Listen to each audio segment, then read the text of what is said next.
Class 12 এর আজ আমরা একটা নতুন ইউনিট শুরু করছি, ইউনিট 3। ইউনিট 3 যেটা তাতে কি আছে, প্রবাহের উপর তড়িতের প্রভাব এবং চুম্বকত্ব। এই চ্যাপ্টার থেকে টোটাল মার্কস আছে, মানে কাউন্সিল, আমার ওয়েস্ট বেঙ্গল কাউন্সিলে টোটাল মার্কস আছে 8।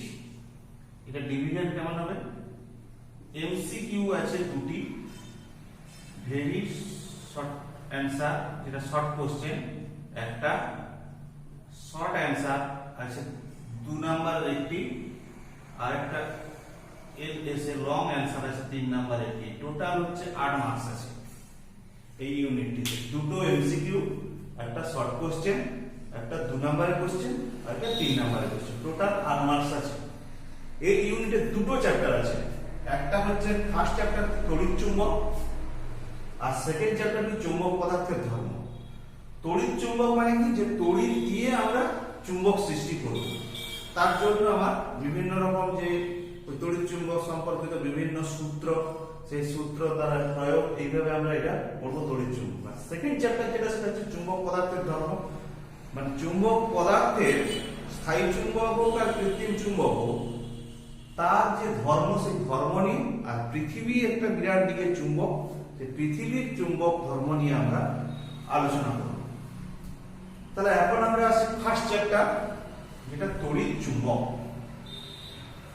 তড়িৎ চুম্বক ফার্স্ট চ্যাপ্টার আছে। তড়িৎ চুম্বক, হঠাৎ তড়িৎ চুম্বকের প্রয়োজন হলো, তার আগে আমার জানা দরকার তাহলে চুম্বকটা কি আগে জানতে হবে।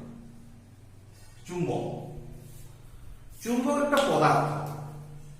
তোমরা ইতিহাসে পড়ে থাকবে হয়তো, ইতিহাসে যে আর্মেনিয়াম পার্বত্য অঞ্চলে অধিবাসীরা হঠাৎ দেখলেন যে একটা পদার্থ যে লোহাকে আকর্ষণ করতেছে, সেই যে সেখান থেকে যে আমার আবিষ্কার হয়েছিল সেটা কি প্রাকৃতিক চুম্বক। তা প্রাকৃতিক কিছু চুম্বক পদার্থ আছে যারা লোহা, নিকেল, কোবাল্ট এই সমস্ত পদার্থকে আকর্ষণ করতে পারে, তাদেরকে বলা হবে কি চুম্বক।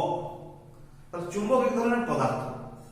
তাহলে এর দুটো ধর্ম আছে, উল্লেখযোগ্য 2টি ধর্ম আছে।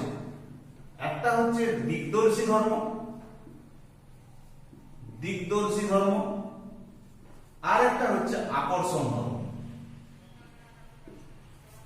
তাহলে চুম্বক পদার্থের 2টি ধর্ম আছে, যে শুধুমাত্র আকর্ষণ ধর্মই যে সেটা না, দিকদর্শী ধর্ম কি। প্রাচীনকালে দেখবে নৌ কম্পাসে তারা ব্যবহার করতো চুম্বককে, যে যদি একটা চুম্বককে যদি ঝুলিয়ে দেওয়া হয় তাহলে সে একটা পার্টিকুলার দিকে, উত্তর দক্ষিণ অভিমুখে হয়ে সে ঝুলে থাকে। পরবর্তীকালে আমরা পড়বো যে পার্টিকুলার উত্তর দক্ষিণ না হয় সামান্য হেলে থাকে, সেটা কি কারণ, সেটা আমরা সেকেন্ড চ্যাপ্টার চুম্বক পদার্থের ধর্ম যখন পড়বো, ওখানে ভূচুম্বক যখন পড়বো তখন জানতে পারবো। মোটামুটি একটা চুম্বককে ঝুলে দিলে সে পার্টিকুলার দিকে সে ঝুলতে থাকবে। দণ্ড চুম্বককে যেটা সুতো দিয়ে ঝুলে দিয়েছে, একটা নির্দিষ্ট দিকে ঝুলে থাকবে। তুমি যতই তাকে ঘুরিয়ে দাও, একটু পরে আবার সে পার্টিকুলার দিকেই ঝুলে থাকবে। আরেকটা কি, তার আকর্ষণ ধর্ম। একটা চুম্বক পদার্থের ধর্ম, চুম্বক মানেই সে কি করবে, কিছু পদার্থকে সে আকর্ষণ করবে। কোন না, লোহা, নিকেল, কোবাল্ট এই সমস্ত পদার্থকে আকর্ষণ। তাহলে চুম্বকের 2টি ধর্ম আছে, একটা দিকদর্শী ধর্ম, একটা আকর্ষণ ধর্ম। কিন্তু প্রকৃতি থেকে যে আমরা চুম্বকগুলো পেয়েছি, তার চুম্বকের এই আকর্ষণ ধর্ম বা দিকদর্শী ধর্ম ক্ষমতা খুব ক্ষীণ, মানে কম। আর ক্ষীণ মানে কম। আকর্ষণ ধর্ম, দিকদর্শী ধর্ম খুব প্রবণতাটা তার কি কম। তাহলে তার জন্যই কি করা হলো, তার জন্য আমরা তৈরি করি কি তড়িৎ চুম্বক। তাহলে তড়িৎ চুম্বক কি, তড়িৎ আর চুম্বক। চুম্বক মানে কি পদার্থ, তাহলে তড়িৎ পাঠিয়ে যে চুম্বক তৈরি হবে তাকে বলা হবে তড়িৎ চুম্বক। এই তড়িৎ চুম্বক প্রথম লক্ষ্য করেন সায়েন্টিস্ট ওরস্টেড।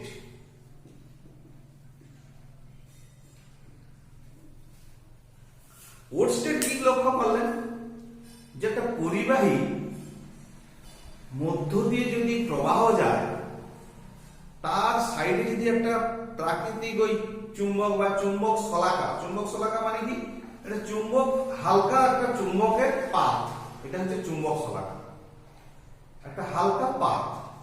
চুম্বক পদার্থে।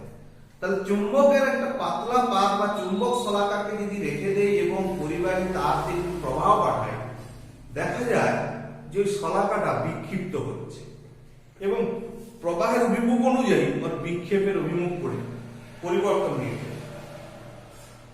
পরিবাহী তারটা বন্ধ করে দিলাম প্রবাহ, এরপরে দেখলাম যে একটা চুম্বক যদি নিয়ে যাই ওই শলাকার কাছে, দেখা যাবে বিক্ষেপ হয়। কারণ কি, আমরা যে চুম্বকের দুটো মেরু আছে, একটা উত্তর মেরু আর একটা দক্ষিণ মেরু।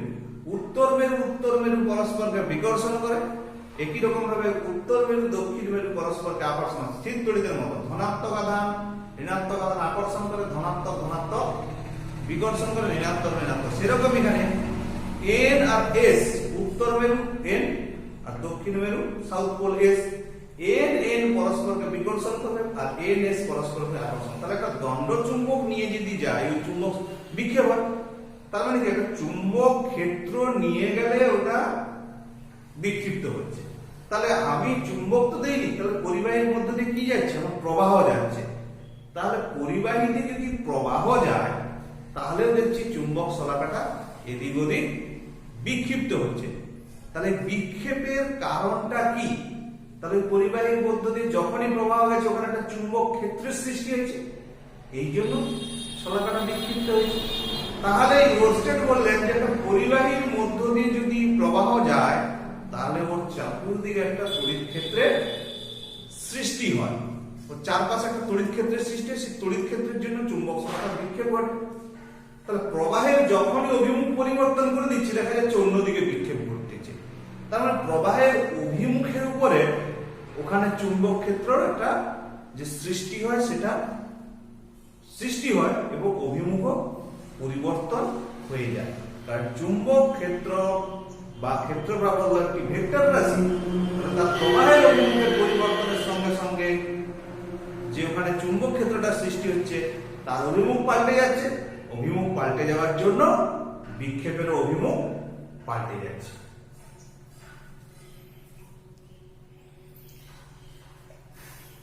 এই সম্পর্কিত ওরস্টেডের এই তিনি পরীক্ষা করলেন, বিভিন্ন দিকে প্রবাহের অভিমুখ পরিবর্তন করে করে পরীক্ষা করলেন।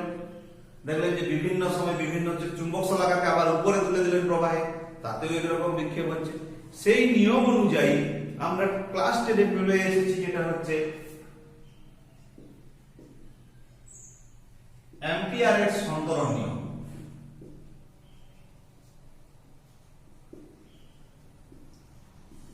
অ্যাম্পিয়ারের সন্তরণ নিয়মটা কি? যেটা পরিবাহী তারের উপর দিয়ে প্রবাহের অভিমুখে একজন কাল্পনিক সাঁতারু যদি সাঁতার কাটে, তাহলে ওই ব্যক্তির বাম হস্ত যেদিকে থাকে সেই দিকে চুম্বক শলাকার উত্তর মেরু বিক্ষিপ্ত। দেখো, ওরস্টেডের নিয়ম পরীক্ষাটাকে তিনি একটা নিয়ম আকারে প্রকাশ করে দিলেন। সেটাই অ্যাম্পিয়ার করছিলাম না, অ্যাম্পিয়ারের সন্তরণ নিয়ম। কেমন? কারণ পরিবাহী তারের উপর দিয়ে বাস্তব সাঁতার সাঁতার কাটা কখনো সম্ভব না, কিন্তু কাল্পনিক সাঁতার। ধরো চুম্বক শলাকাটা নিচে আছে, আমি তারটা রাখছি উপরে, তাহলে তারের উপর দিয়ে আমি এই অভিমুখে সাঁতার কাটছি। তাহলে এই অভিমুখে আমাকে সাঁতার কাটতে গেলে কি, এই দু হাত ছাড়িয়ে আমি সাঁতার কাটতেছি। তাহলে চুম্বক শলাকাটা কি আছে, নিচে, তাহলে আমার মুখটা কি থাকবে, নিচের দিকে মুখ করে সাঁতার কাটবো। এই অবস্থায় দেখো, বাম হাত যেদিকে আছে চুম্বক শলাকার উত্তর মেরু। তার মানে আমি যদি দক্ষিণ দিক থেকে উত্তর দিকে সাঁতার কাটি এবং আমার নিচে যদি চুম্বক শলাকা থাকে, তাহলে আমার বাম হাত কোন দিকে আছে? বাম হাত দেখো পশ্চিম দিকে, তাহলে পশ্চিম দিকে ওর উত্তর মেরুটা বিক্ষিপ্ত হচ্ছে। যদি ওদিক থেকে আমি সাঁতার কাটি চুম্বক শলাকা, তাহলে কি হবে, ওদিক থেকে যখন ঘুরে কাটবো, দেখো আমার এরকম হচ্ছে, তাহলে তখন বাম হাত কোন দিকে হচ্ছে? এদিকে, তাহলে পূর্ব দিকে হবে। আবার ধরো আমি তার নিচে আছে চুম্বক শলাকা উপরে আছে, তাহলে আমাকে তখন চুম্বক শলাকার দিকে মুখ কেটে যদি আমি সাঁতার কাটতে চাই, কেমন সাঁতার কাটতে হবে? উল্টে দিকে মুখ করে সাঁতার কাটতে হবে। তখন আমার বাম হাত কোন দিকে? পশ্চিম দিকে, তাহলে তখন উত্তর মেরু আবার পশ্চিম দিকে বিক্ষিপ্ত হবে, উপর দিকে নিতে। তাহলে নিচের দিকে হলে বাম হাতের দিকে সবসময় নিচের দিকে হলে, যদি আমি এদিক থেকে যাই দক্ষিণ থেকে উত্তর দিকে পশ্চিম দিকে হবে। আবার যদি আমি উত্তর থেকে তখন দক্ষিণে প্রবাহ আসতেছে, তাহলে যদি নিচে চুম্বক শলাকা থাকে তাহলে কি হচ্ছে পূর্ব দিকে, কিন্তু যদি উপরে চুম্বক শলাকা থাকে তাহলে দেখো আবার পশ্চিম দিকে। এইভাবে হচ্ছে অ্যাম্পিয়ারের সন্তরণ নিয়ম, ওরস্টেডের পরীক্ষাটাকে অ্যাম্পিয়ারের সন্তরণ নিয়ম আকারে প্রকাশ করা হয়। এখানে মূল যে তোমাদের তাহলে তড়িৎ প্রবাহের অভিমুখ অনুযায়ী একটা চৌম্বক ক্ষেত্র সৃষ্টি হচ্ছে, কিভাবে চুম্বকের তাহলে মেরুর সৃষ্টি হয়।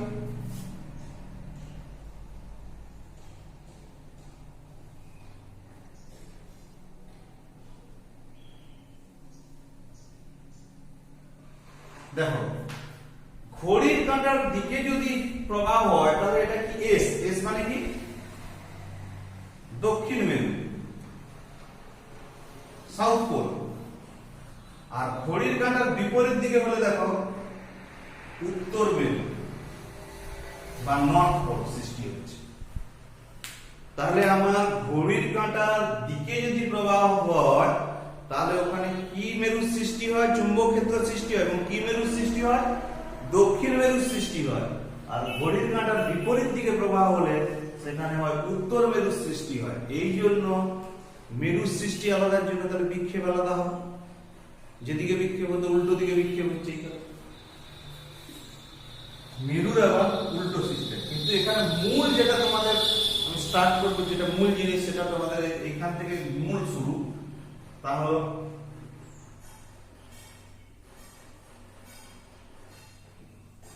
বায়ো-সাভার্টের বা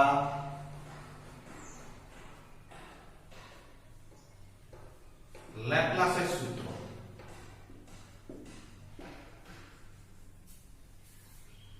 বায়ো-সাভার্টের বা ল্যাপ্লাসের সূত্র কি, একটা পরিবাহী তারের মধ্য দিয়ে যদি প্রবাহ যায় তাহলে তার একটা ক্ষুদ্র অংশ জন্য বহিস্থ যে কোনো বিন্দুতে যে চুম্বক ক্ষেত্রটা সৃষ্টি হবে, চুম্বক ক্ষেত্রকে যে বি দিয়ে প্রকাশ করা হচ্ছে, যে চুম্বক ক্ষেত্র বা চুম্বক আবেশও বলা হয় সৃষ্টি হবে, সেটা কোন কোন বিষয়ের উপর নির্ভর করবে। তার একটা পরিবাহীর ক্ষুদ্র অংশের মধ্য দিয়ে তড়িৎ প্রবাহ গেলে পরিবাহীর বহিস্থ বিন্দুতে যে চুম্বক ক্ষেত্রটা সৃষ্টি হবে, সেই চুম্বক ক্ষেত্রটা এই ক্ষুদ্র অংশের সঙ্গে সমানুপাতিক হবে, প্রবাহের সঙ্গে সমানুপাতিক হবে, মধ্যবর্তী যে দূরত্ব বা দূরক তার বর্গের ব্যস্তানুপাতিক হবে, আর এই দূরকটা ক্ষুদ্র অংশের সঙ্গে যে কোণ করতেছে সেই কোণের সাইনের সমানুপাতিক হবে। তাহলে একটা ক্ষুদ্র পরিবাহীর মধ্য দিয়ে যদি তড়িৎ প্রবাহ যায়, পরিবাহীর ক্ষুদ্র অংশের জন্য যে চুম্বক ক্ষেত্রটা হবে সেটা হচ্ছে ক্ষুদ্র অংশের দৈর্ঘ্যের সমানুপাতিক, তার মধ্য দিয়ে তড়িৎ প্রবাহের সমানুপাতিক, ক্ষুদ্র অংশটা থেকে যে বহিস্থ বিন্দুটার যে দূরত্ব আর, সে আর এর বর্গের ব্যস্তানুপাতিক, ক্ষুদ্র অংশটার দূরক যে কোণ করবে তার সাইনের সমানুপাতিক।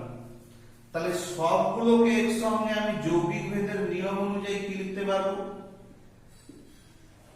IDL sine theta by R square. এটাই আমার যৌগিক ভেদের নিয়ম অনুযায়ী হয়। তাহলে এখন আমরা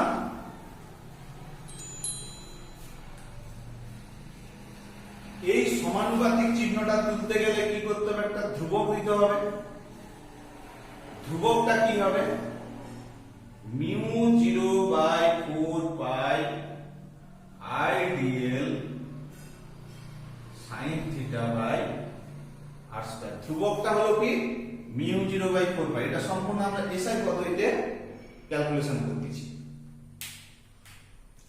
μ0/4 IDL sin theta by r square.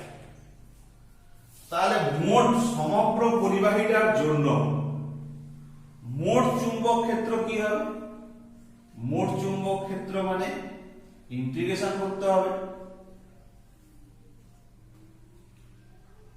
Mu 0 by 4 pi integration I D L sine theta by R square. এটা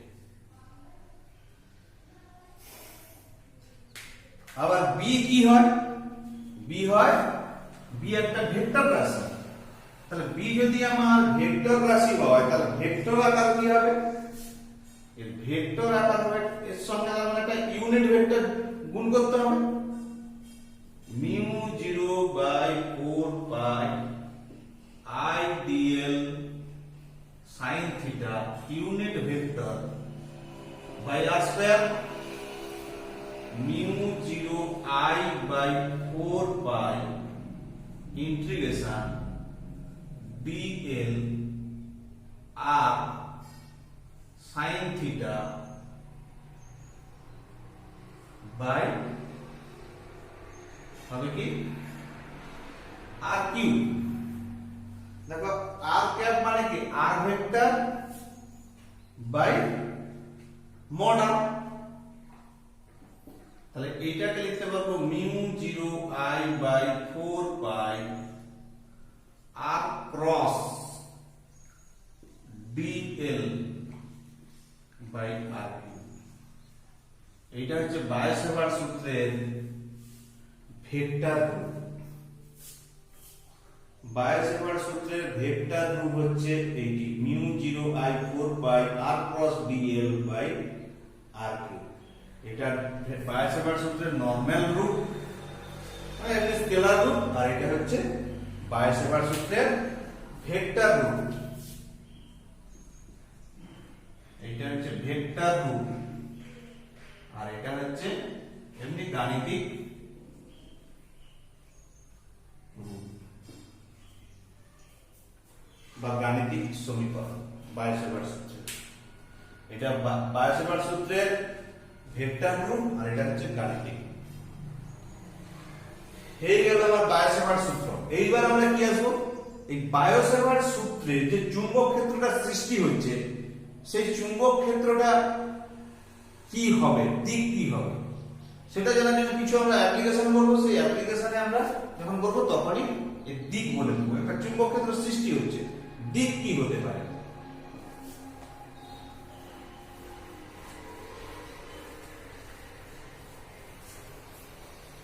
দিক দুরকম হতে পারে। দেখো, যদি স্ট্রেট পরিবাহী হয় তার ক্ষেত্রে একরকম দিক হবে, আর গোলাকার পরিবাহীর ক্ষেত্রে হলে আরেক রকম। স্ট্রেট মানে ঋজু তারার ক্ষেত্রে হলে কি হবে, আর গলীয় তার যদি হয় সেই ক্ষেত্রে যদি প্রবাহ যায় তাহলে সেখানে কি হবে চুম্বক দুটো ক্ষেত্রে। তাহলে এখানে কেন্দ্রবিন্দুতে কি হবে, আর ধরো এখান থেকে একটা বহিস্থ বিন্দু পি বিন্দুতে কি হবে। এটার জন্য আমরা করব ডান হাতের মুষ্টিবদ্ধ নিয়ম। ডান হাতের বৃদ্ধাঙ্গুলি বরাবর তড়িৎ প্রবাহকে যদি নির্দেশ করা হয় তাহলে ওই একটা পরিবাহী তারকে মুষ্টিবদ্ধ করে যদি ডান হাতের বৃদ্ধাঙ্গুলি বরাবর পরিবাহীর অভিমুখকে নির্দেশ করে তাহলে বাকি অঙ্গুলিগুলো যেদিকে থাকে সেদিকে হচ্ছে আমার চুম্বক ক্ষেত্রের অভিমুখ নির্দেশ হবে। তাহলে দেখো এই দিকের বিন্দুটা মুঠা করতে এদিকে রাখছি, তাহলে চুম্বক ক্ষেত্রটা কোন দিকে যাচ্ছে, ভিতর দিকে যাচ্ছে। কিন্তু এদিকে যদি হয় তাহলে মুঠাটা কেমন করতে হবে, এরকম। তাহলে দেখো উপর দিকে আঙ্গুল আসছে, তাহলে এদিকে হলে হবে উপর দিকে, এদিকে হলে হবে নিচের দিকে। তাহলে নিচের দিকে যখন হবে এটা তো ভেক্টর রাশি, তাহলে তীর চিহ্নটা ভিতরের দিকে ঢুকে যাচ্ছে, বলটা ভিতরের দিকে ঢুকতেছে। তাহলে ভিতরের দিকে যদি ঢুকে একটা তীরের কোন চিহ্ন দেখতে পাবো, পিছনটা দেখতে পাবো, তাহলে হবে ক্রস। ক্রস মানে এটা অন্তর অভিমুখী। আর যদি এই প্রবাহটা এদিকে পি বিন্দু হতো তাহলে কি করতে হতো বলছি, পরিবাহীকে মুষ্টিবদ্ধ করে বৃদ্ধাঙ্গুলির বরাবর যদি আমার প্রবাহ নির্দেশিত হয় তাহলে বাকি অঙ্গুলিগুলো যেদিকে, বাকি চারটা আঙ্গুল যেদিকে থাকছে সেদিকে চুম্বক ক্ষেত্র নির্দেশিত হবে। তাহলে দেখো এটা কি এরকম করবো, এদিকে তো বিন্দুটা আছে, তাহলে দেখো এই আঙ্গুলগুলো কোন দিক থেকে আসছে, উপর দিক থেকে। তাহলে এদিকে হবে কি চুম্বক ক্ষেত্রটা এরকম, এখানে ছিল চুম্বক ক্ষেত্রটা দেখো ভিতর দিকে, তাহলে তীরটার কি দেখতে পেয়েছিলাম পিছন ক্রস। এটা কি হবে বাইরের দিকে, তাহলে তীরটার কি দেখতে পাচ্ছি মাথাটা দেখতে পাচ্ছি, এই জন্য হবে ডট। এর হচ্ছে বৃত্ত। আর এর ক্ষেত্রে কি হবে, যদি একটা প্রবাহ যদি ঘড়ির কাঁটার দিকে হয় তাহলে সেখানে দেখো একটা স্ক্রু ডান, এটা কোন দিকে ঘড়ির বিপরীত দিকে, যদি ঘড়ির দিকে হয় ঘড়ির দিকে প্রবাহ হয় তাহলে সেখানে কি হচ্ছে দেখো স্ক্রুটা কি হচ্ছে ঘড়ির দিকে ঘুরলে স্ক্রুটা কি হচ্ছে নিচের দিকে চলে যায়, এইটা একটা স্ক্রু। ঘড়ির কাঁটার দিকে যদি ম্যাক্সওয়েলের স্ক্রু নিয়ম অনুযায়ী যে ডান পাকের স্ক্রু হয় তাহলে সেই স্ক্রুটা কোন দিকে চলে যাচ্ছে নিচের দিকে, তাহলে নিচের দিকে যাওয়া মানে চুম্বক ক্ষেত্র কি হবে ক্রস। তাহলে ঘড়ির কাঁটার দিকে হলে হবে ক্রস, মানে এটা ঘড়ির কাঁটার দিকে মানে কি নিচের দিকে মানে অন্তরভিমুখী, তাহলে ক্রস। তাহলে ঘড়ির কাঁটার বিপরীত দিকে হলে একটা স্ক্রুকে যদি ঘড়ির কাঁটার দিকে বিপরীত দিকে স্ক্রুটা কি হয় উপর দিকে খুলে যায়, তাহলে খুলে যাওয়া মানে কি উপর দিকে উঠে আসছে, তাহলে সেক্ষেত্রে হবে ডট। চুম্বক ক্ষেত্রের অভিমুখটা বোঝা গেল। ঋজু তারের ক্ষেত্রে হবে দেখতে হবে কোন দিকে আছে, আর গোলীয় পরিবাহীর ক্ষেত্রে গোলাকারের ক্ষেত্রে দেখতে হবে ঘড়ির কাঁটার দিকে না বিপরীত দিকে। এবার আমি এখানে একটা দুটো নিয়ম, আমি একটা সহজ নিয়ম শেখাচ্ছি, সেটা হচ্ছে আমরা সাধারণত ভারতবর্ষে রাস্তার কোন দিকে যাই বাম দিকে, ডান দিক হচ্ছে রং সাইড। দেখো এই প্রবাহটা এই দিকটা কোন সাইড, এই দিকটা কোন সাইড ডান দিক, এই দিকটা দেখো বাম দিক। তাহলে এইটাকে আমি রাস্তা মনে করি, প্রবাহটা যেদিকে যাচ্ছে ওটা রাস্তা। তাহলে ডান দিকের কোনো বিন্দু হলে কি হবে রং সাইড ক্রস, বাম দিকের কোনো বিন্দু হলে ডট। আমার নিয়ম অনুযায়ী মিলছে, সহজ। আমি আঙুল ফেলাবো মেলাবো কোন দিকে উঠে আসতেছে ভুল করে আঙুল ধরবো ওরকম নয়, প্রবাহ যেদিকে যাচ্ছে সেদিকে কল্পনা করে ওর ডান দিকে বিন্দু না বাম দিকে বিন্দু, ডান দিকে হলে রং তার মানে ক্রস, বাম দিকে হলে রাইট মানে ডট। ঘড়ির কাঁটা কোন দিকে ঘুরতেছে এখানে ডান দিকে, ঘড়ির কাঁটা দক্ষিণাবর্তী না, তো ডান দিকে যদি ঘড়ির কাঁটা ঘুরে তাহলে সেটা কি হবে ক্রস, আর ঘড়ির কাঁটা উল্টো দিকে ঘুরলে কি বামাবর্তী ডট। তার ডানে হলে ক্রস বামে হলে ডট, পরিবাহীরও যদি বামে হয় ডট ডানে হলে ক্রস, আর ঘড়ির কাঁটার দিক মানে দক্ষিণাবর্তী সেটা হচ্ছে ক্রস, আর বামাবর্তী হলে মানে ঘড়ির কাঁটার উল্টো দিকে হলে ডট। তার মানে বাম means right side dot, done is wrong side is cross. তাহলে এইটা হচ্ছে চুম্বক ক্ষেত্রের অভিমুখ নির্দেশিত করতে হবে। এটা একটা ভেক্টর রাশি, তুমি যেখানে নির্দেশ করো যা করো দেখতে হবে তার অভিমুখ কোন দিকে। 3-4টা চুম্বক ক্ষেত্র সৃষ্টি হলো, তাকে যোগ করব, যোগ করার সময় আমার দেখতে হবে কোনটা যোগ হবে কোনটা বিয়োগ হবে। ক্রস ক্রস ক্রস ক্রস যতগুলো যোগ হবে তার সঙ্গে ডট ডট ডট বিয়োগ হবে, বা ডট ডট যোগ হবে ক্রস ক্রস বিয়োগ হবে, এইভাবে হবে। একই মানগুলো যোগ হবে আলাদাগুলো বিয়োগ হবে।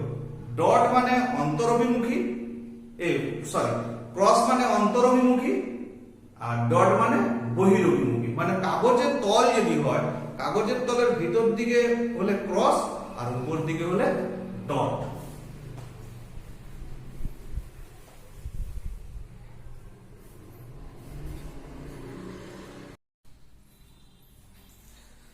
আমরা বায়োসেভার সূত্রে কি পেলাম, B সমান পেলাম μ0/4 IDL sin θ by r square. এই μ0টা কি, এইটা হচ্ছে শূন্য মাধ্যমের চৌম্বক ভেদ্যতা। আমরা আগে এপসাইলন 0 পড়েছি, এপসাইলন 0 সমান কি ছিল শূন্য মাধ্যমে তড়িৎ ভেদ্যতা, এটা শূন্য মাধ্যমের চৌম্বক ভেদ্যতা।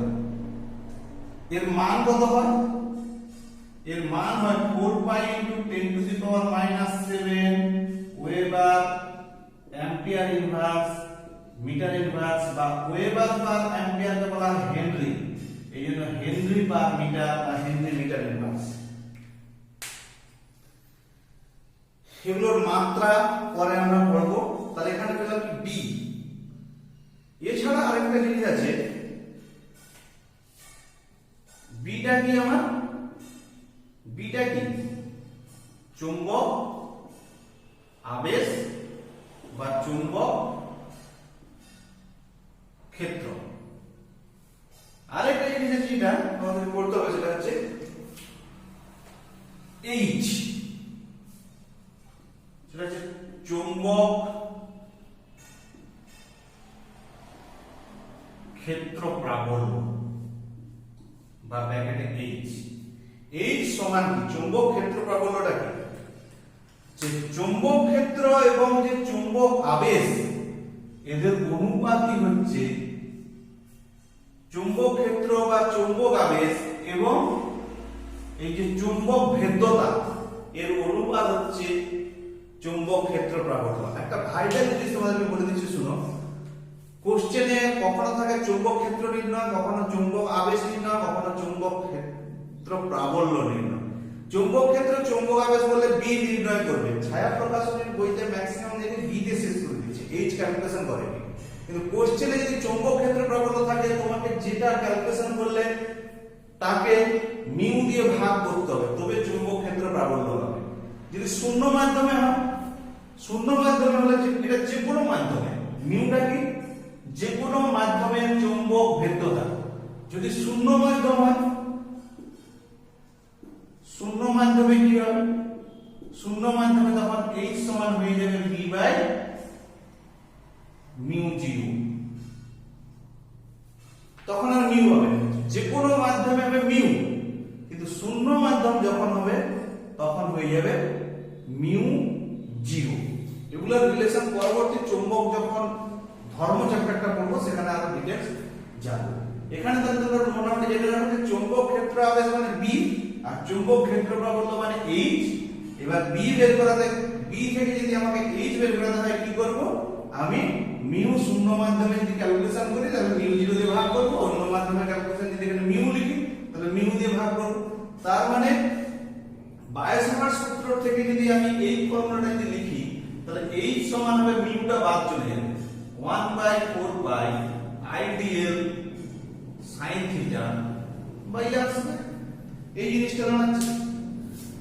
তাহলে এখন আমাদের বি এইচ এগুলোর একক কি, এগুলোর আমরা একক জানব।